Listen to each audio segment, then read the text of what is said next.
Today's episode is brought to you by Oxenham Group. Disengaged employees cost U.S. companies up to $550 billion per year, and a recent Gallup poll showed that only 33% of the U.S. workforce considers itself engaged. How are you ensuring that the people you hire are engaged? The Oxenham Group is a recruiting company that focuses on why a person takes a job and what makes them stay. They do this by understanding one's motivation, skills, and personal mission. Oxenham's proprietary process focuses on three main areas: sociologist-prepared questions, IBM Prove-It assessments, and Gallup Clifton strengths. The combined results give the interviewer valuable insight into the potential for close alignment and the likelihood of engagement. Reach out today to learn more about how you can identify highly engaged people and harness the power of alignment with Oxenham Group.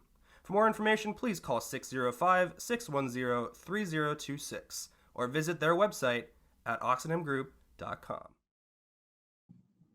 Hey everyone, and welcome to Canopy Cast. My name is Christopher McGurn with my two co-hosts, John Michael Price and Michael O'Connor.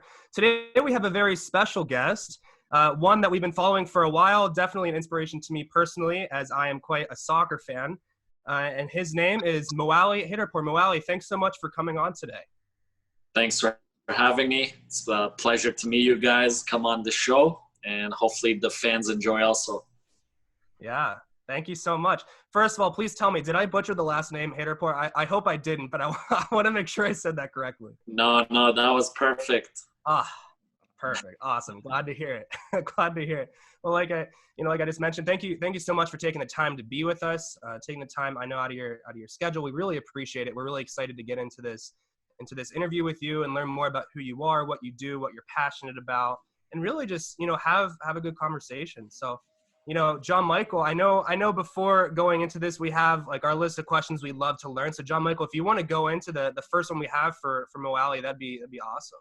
Yeah, for sure. So, you obviously have a great passion for soccer. So, we just kind of wanted to ask you, what about soccer makes it the best sport, and what makes it stand out from other sports to you specifically? Yeah, for sure. I think soccer is such an easy sport to play, All you need is a ball. So I think anyone in the world, wherever you are, you can afford to play it. And I think that's what makes it so accessible. Like if you want to play hockey, you need an ice rink or some other stuff. But I think with soccer, it's just so simple. All you need is a ball.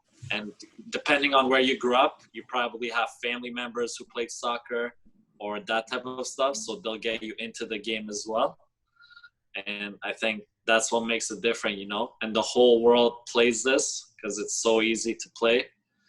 And that's what connects everyone within the community. Yeah, that's awesome. I know Chris and I are having a conversation with one of our other business partners, Alex Lamparella. And it was really interesting because we were talking about different sports. And he grew up playing hockey, and I was just floored at how much it costs to play hockey, even when you're super young kid. So yeah, I definitely relate to that affordability aspect of soccer, and it's really awesome that it's so accessible to pretty much anybody. For sure. Yeah, I love the cultural aspect too. It's referred to as the universal sport. Like you were mentioning, everyone around the world plays football, right? I know being in America, it's kind of hard because for me, like I'm an avid football fan, but not the American kind. And everyone's like, "Oh, like what's your American football team?" And I'm like, "You don't understand." but like soccer being the international sport, like it's so cool to see how like so many countries, it's such a profound part, an integral part of their culture, the sport of soccer. And like I know you've done a lot of traveling with what you do now with your career, which we'll get into in a few minutes. But like through your traveling, have you personally seen that? Have you personally encountered that on the cultural level of some of the places you've been, with how soccer like has impacted the culture? Yeah, for sure. I think a lot of small cities, their village or community revolves around it. They might be working all day, but at night they all get together, play games. And it's such a close thing. Like you just wait all day to go out and play football or soccer, wherever you are. And I think for sure it connects people, wherever you go in the world. You can meet people, play pickup, and you all know the same language. And I think that's what makes it beautiful, you know? Absolutely. Yeah. Yeah. Yeah, that's interesting. You mentioned, kind of the same language, because I love thinking of sports as a way of communicating, and it's great where if you have an understanding of the game, like you said, you don't have to speak, the same tongue, but you still know what's going on. You can still play really well with other people. It's definitely interesting. Yeah. Yeah. Yeah. So, going from that, it has a strong cultural impact on different countries, on different people, bringing a sport to a culture, etc. How have you seen that make an impact, specifically with soccer? Have you seen that make an impact on social media, and kind of vice versa? What impact has social media had on the sport of, soccer or football? Yeah. I think it's had a huge impact, Every player, every kid has a phone now in their hand. So you get to have access to some of the world's best players. They're doing stories or live videos for their fans to see. And I think this is something new, 30, 40 years ago, you would only see these players on TV, so they weren't accessible. But I think now with the change of social media, you feel closer to these athletes. And if they do some challenge, then you want to try too. And it's just crazy, it's limitless what you can do. And you're always connected. So I think it's a different world, Now we have like influencers, soccer people, goalkeeper influencers. Everything's changing, They're bringing the world together, like the non-athletes, the athletes making content. And it's just limitless what they're doing. So I think it's definitely cool. That's awesome. Yeah, and I think one thing that I personally enjoy is, obviously watching the sport is really fun. It's awesome, but also just the personal lives, whether it's like their fashion, whether it's like them with their families, or like, I know Messi, like I love Messi. I'm a very big Messi fan, and he has a massive dog. Like, he's obsessed with this massive dog. And I think it's the funniest thing. So I love all of the simplicity that comes with it as well. Like the personalities of the players off the pitch as well as on the pitch.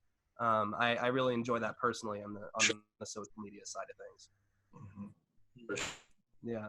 Sure. Yeah. Amazing. I think it's amazing because it shows just the humanity of everyone. These people who we put on pedestals because they're these heroes of sports. Like, I'm a huge Mohamed Salah fan. And one of the few Liverpool games I've actually gotten to go to was in the U.S. It was played in a good city in New Jersey. And it was incredible to actually see him in person, to be someone who's living in the U.S., a big Liverpool fan, but eventually to see these people, these humans who had followed for years, and actually see them. And I think that kind of ties into the social media. If you're actually getting to see them, their daily lives, their personality, rather than just, the goals they kick. You get to see them as human beings, which is just fascinating. Yeah, for sure.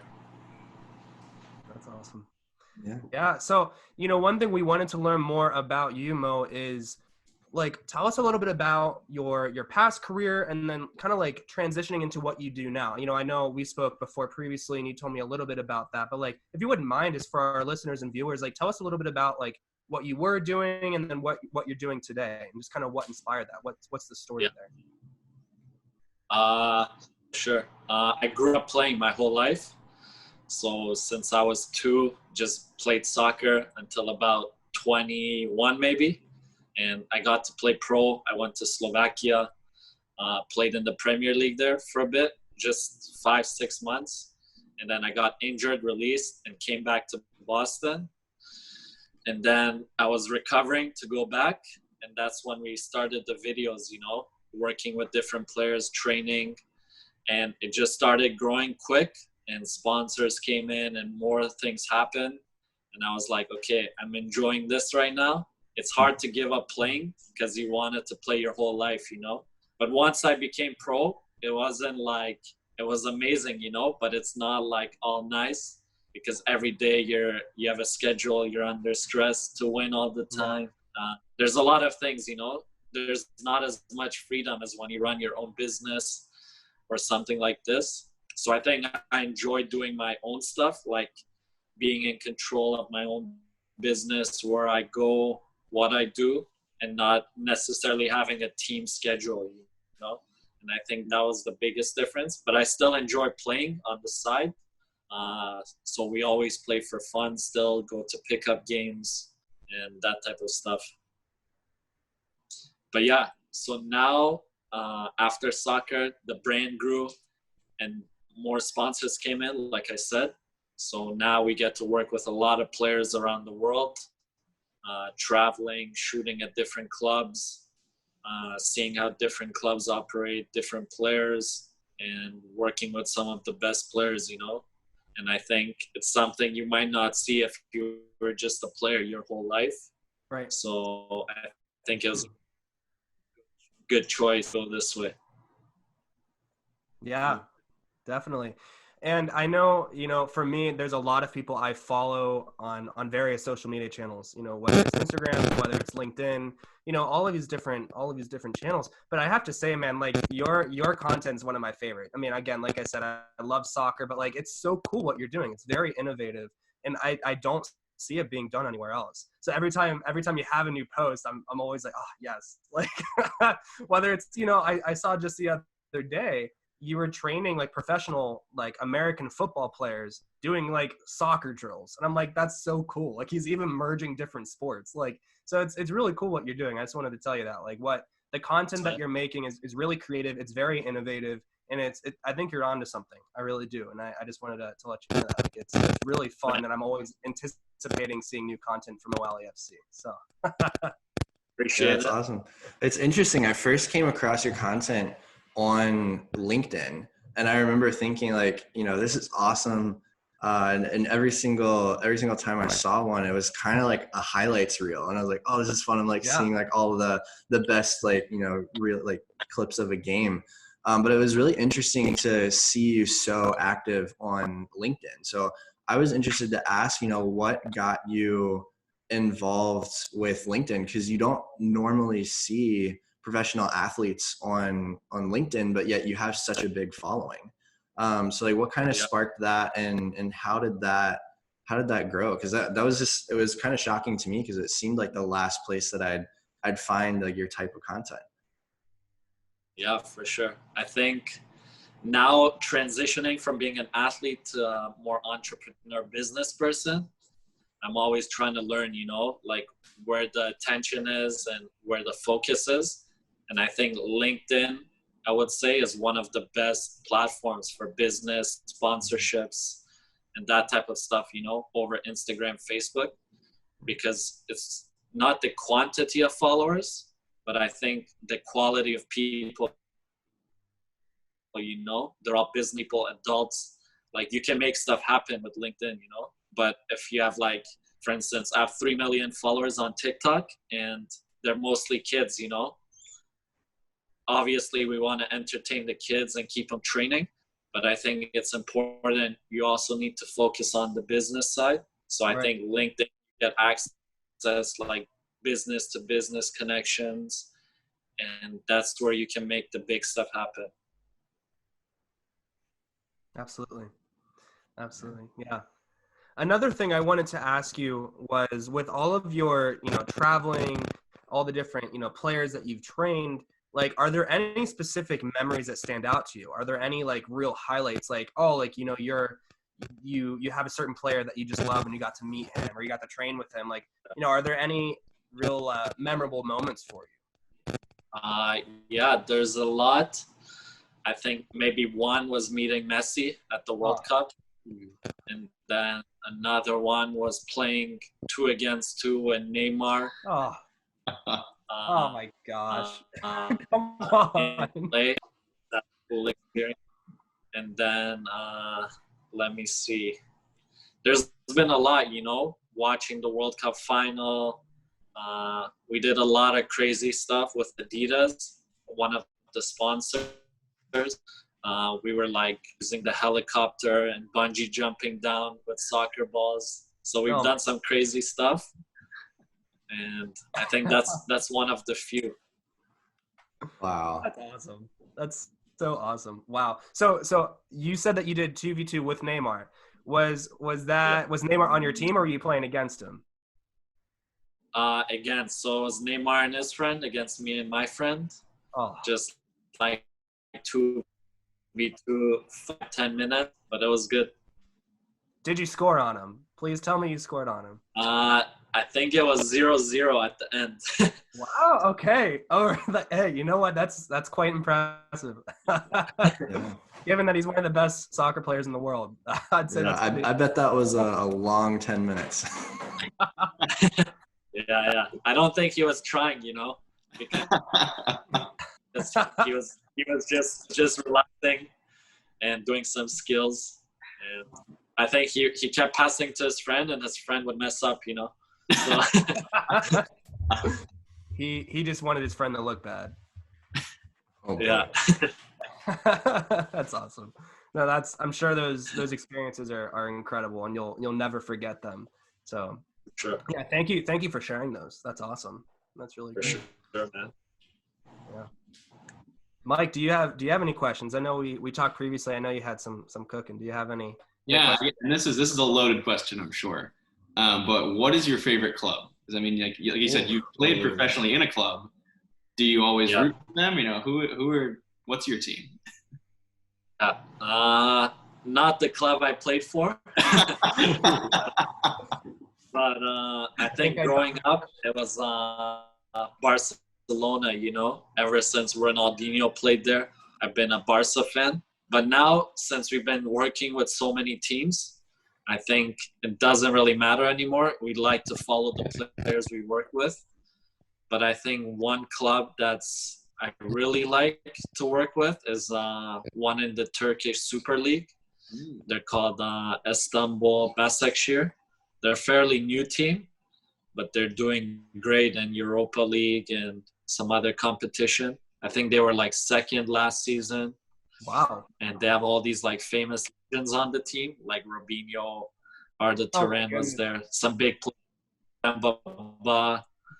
and I think we have a good connection with them now, Every time we go to the club, they let us use the facilities, training pitch, and we get to shoot with the players almost whenever, I think 2 days before Europa League, we were shooting a video and no one said anything. So I think that's why we like them. They're chill, and nice. So I think that's what's cool about them. That's amazing. Oh yeah. Wow. And And also, going. go ahead, Chris.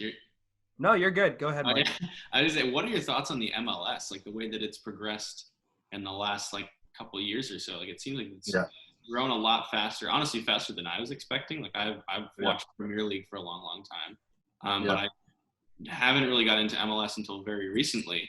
Really, Chris here is actually a big MLS guy, and he kind of started getting into it. But I feel like there was a feeling of it was just the U.S. trying to do a fun thing, and now it's getting more and more serious. Like, what are your thoughts on that? Yeah, I think it's definitely growing quick, and I think since the last few years, just talking to a lot of the players, like it's become so challenging. Like all the old MLS players, they're like, the level is so high now, even these big players come and it's a struggle to play because it's so much fitness and physical strength you need. But I think overall it's growing quick, but I think the only thing that would make it good to see would be the promotion really, because right now there's like nothing to play for really. And whether you win or lose, you stay in the league. But I think it'd be more interesting if there was relegation. But I think the growth has been crazy, you have teams like Atlanta with like 70,000 fans and some other big teams. It's going to be interesting to see Inter Miami, how their fans are. And I think it's definitely interesting times coming up. Yeah, speaking of interesting times, COVID-19, the coronavirus has obviously affected, the globe. But, not just that, also sports, and a lot of, leagues were canceled. I know for us, that was a big moment because we were all getting pizza one night, and we looked up at the TV and we saw the news that NBA was canceled the rest of the season, NHL is canceling the rest of the season, and it felt like it all kind of just came at once. And that was a big moment for us in realizing, like, wow, this is coronavirus is actually like turning into something that we really weren't expecting it to. And that's impacted not only economies and countries but sports too. And personally speaking, I'm sure that's affected your job a lot. So how has that impacted your experience of training players? Are you still training people one-on-one, I'm imagining, but also how has that impacted the team's training? Are people still training in groups, and what are people doing right now to kind of counteract what's going on? Yeah, so right now I think almost all the leagues are stopped, but they're starting back up. I know Bundesliga, a few teams are training now individually, and I think in US they wanted to open up some states, so like FC Dallas and stuff, they were going to start training, but I think they're trying to figure out how to stop that, because it wouldn't be fair if only FC Dallas was training and the other teams for 3 months did nothing. So I think MLS for sure, they'll be stopped. And I think the German league slowly coming out, but it's going to take a while, It's hard to do much right now when the whole world's on lockdown. And I think it's affected everyone, Like I'm not going out to train. I've just been doing like live videos from home with different players and also on Instagram. And I think everyone's just home doing their own training right now until it's open. And the French league, they announced that the league is finished. So I think PSG won, or whoever was first. So they just shut down the whole league. Oh wow! So I think that's some of Wow. Yeah, that's something I've noticed too. Like on your content, as you've been doing your podcast, right? It's Pro Talk, is that correct? Where every day you're doing, it's like Instagram Live, and you're talking to different players. Tell me about just seeing that. Like, tell me about like your relationships with the players that you've trained. Like, do you stay in touch with them? Would you say you're pretty close with them? Like, what's the relationship there with the players that you've trained? It seems to be very strong. Yeah, the relationship's good, because we train these players. When we go to their clubs, we're with them 2-3 hours just training, And I think that's what's different between us. Like, for instance, when media channels go, like Fox Sports, BN Sports, all these media people, they might get 5-10 minutes with these players. But I think what we've built now, we get access to 2-3 hours with the players, and they become like friends. We go for dinner after. I was gonna say, do you go to like their houses, or go to the beach, or get dinner? Like, I was thinking you probably would.